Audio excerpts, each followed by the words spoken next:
محمد الحسيني رقم 8، ممدوح عبد المنعم رقم 9. امام حضراتكم اللعيبه فسعيده وفرحانه وبتحيي الاهلي وبتغني بالنادي الاهلي.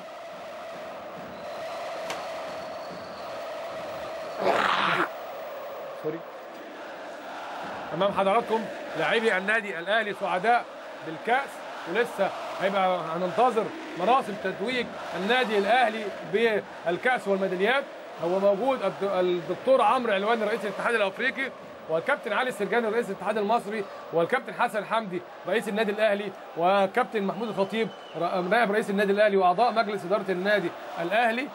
وامام حضراتكم الاهلي سعيد واللعيبه فرحه فرحه فرحه فرحه للنادي الاهلي بحصوله على 100 النادي الاهلي، 100 لعيبه النادي الاهلي، 100 ابراهيم فخر الدين، 100 رئيس اللجنه العليا للبطوله المهندس هشام سعيد، 100 كابتن حسن حمدي رئيس النادي الاهلي، 100 لعيبه النادي الاهلي اللي ونقولهم واحد.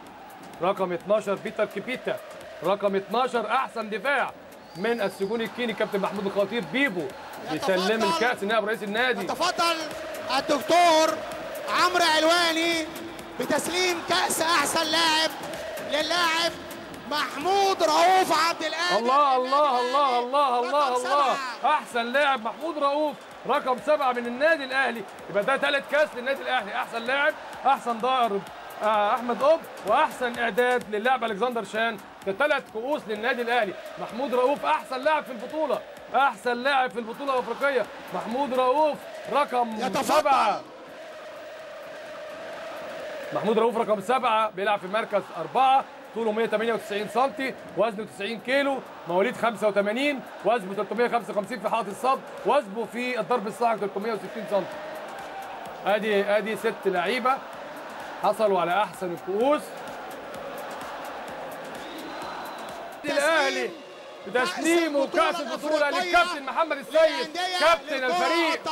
كاس البطوله لكاس العالم محمد السيد كابتن الفريق بيستلم كاس البطوله من الدكتور عمرو علواني والكابتن حسن حمدي رئيس النادي الاهلي. الف مبروك مبروك مبروك للنادي الاهلي، الف مبروك للنادي الاهلي. البطوله الافريقيه والتاهل لبطوله العالم بالقطر 2011 نوفمبر 2011. كاس افريقيا مع كابتن حسن حمدي والدكتور عمرو علواني واعضاء اللجنه المنظمه، اعضاء الاتحاد الافريقي والاتحاد المصري، وكله بيقف اهو. رانيا علواني جايه تقف جنب والدها، عضو مجلس اداره النادي الاهلي، حسن حمدي، هشام سعيد، احمد عبد الدايم عضو مجلس اداره اتحاد الكره الطايره، علي السرجاني رئيس اتحاد الكره الطايره، كابتن محمود الخطيب. كاس البطوله الافريقيه للرجال والتاهل الى كاس العالم بقطر 2011. السلام الوطني